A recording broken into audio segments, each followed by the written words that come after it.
Hello, my dream bees, and welcome back to another yoga philosophy video.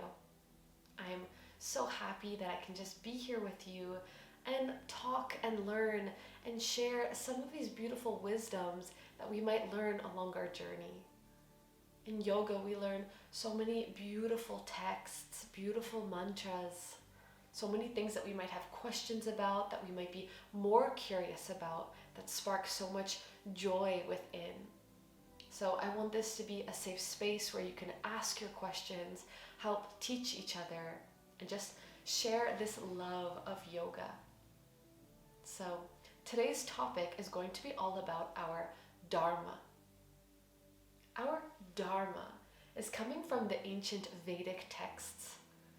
We are going into the 4 Purushartas, and Dharma is one of these Purushartas. Forgive me if I pronounce any of this wrong. And our Purushartas can be considered this purpose of human life. So kind of like a step-by-step guideline. Now, it's never black and white. Keep yourself open. This is just guidelines as to how do we find our purpose here on earth, bringing real meaning into our lives. And this is not just yourself as your own human life, but this can also be as a collective. What is our purpose here on this planet? You know, why were we sent to create this human race and represent humanity? What do we have to learn and to serve?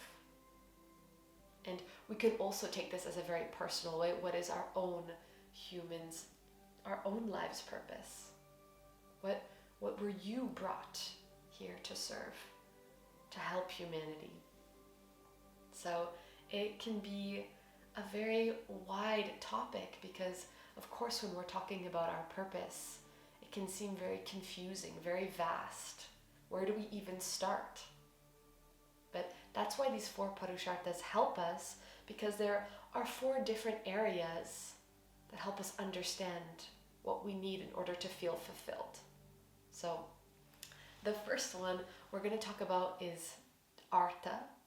Artha considering prosperity and wealth, things that we need in order to feel satisfied.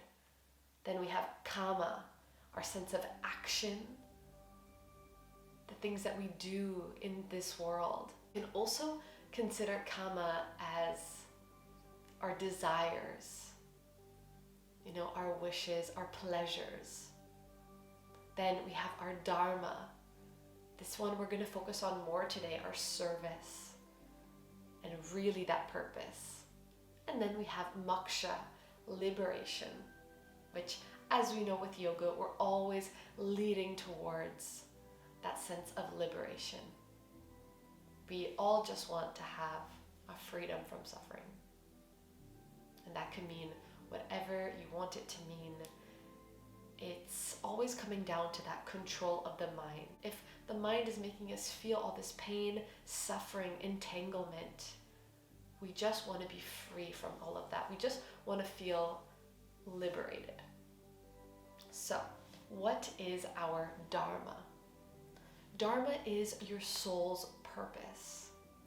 And when we talk about yoga, we really believe that our soul is eternal, but it's also an eternal part of the universe. And we get very specific about the universe because we want to understand that it is actually the cosmos, the sense of space around us. And our soul comes from that space. In the same way that part of fire that created you came from the stars and the sun and the sky and the earth. So if your soul is coming from this bigger picture, if your soul is a part of the universe, then your purpose is something that has been there for a very long time. As if to believe that your soul's purpose is something that you don't need to create. You don't need to really look for it outside of you. You're always going to look for it inside of you.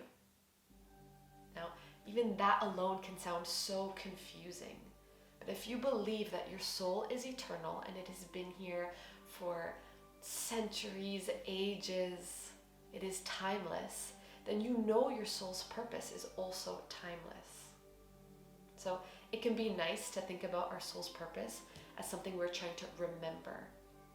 We know we have it already inside, but when we get back to our meditation practice, when we close our eyes and we start to remember all the lifetimes of our soul, if you believe in reincarnation and karma, you can feel that your soul's purpose is something that has been there this whole time.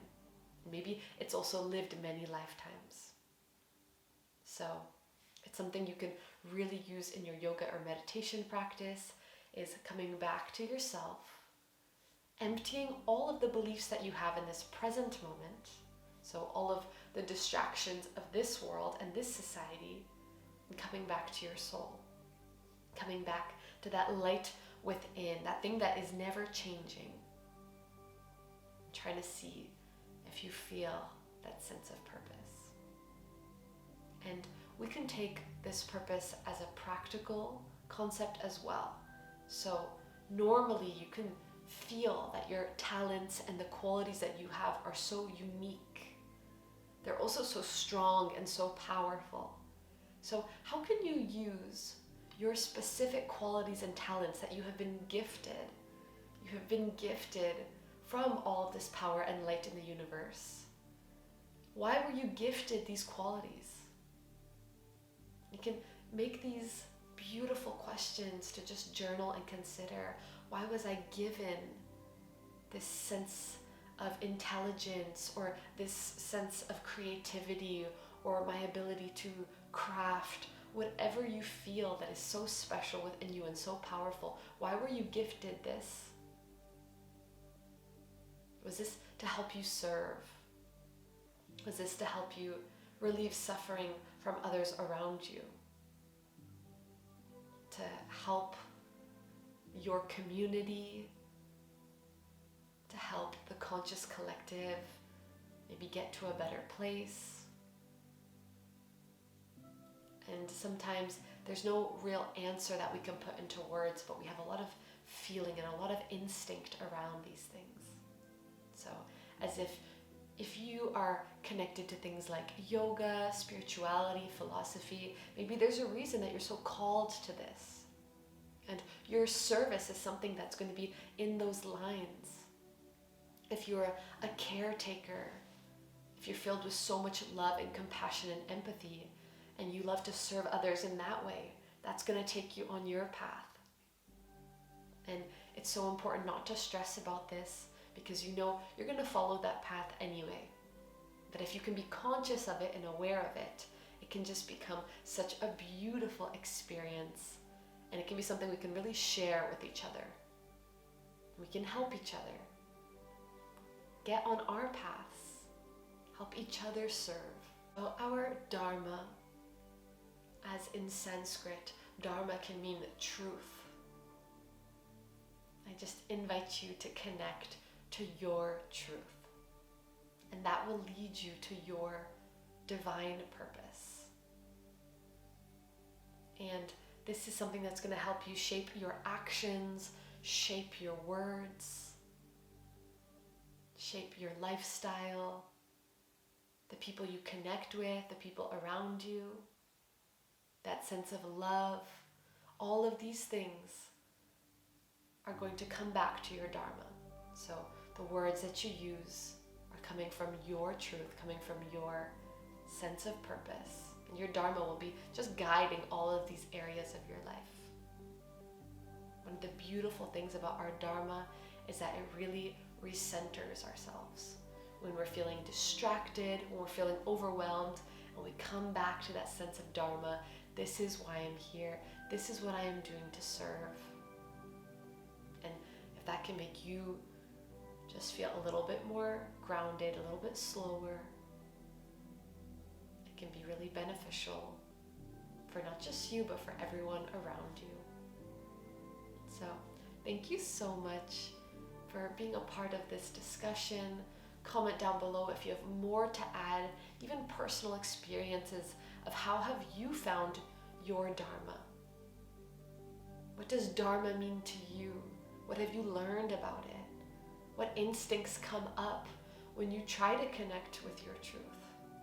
And also with our universal truth. So thank you so much.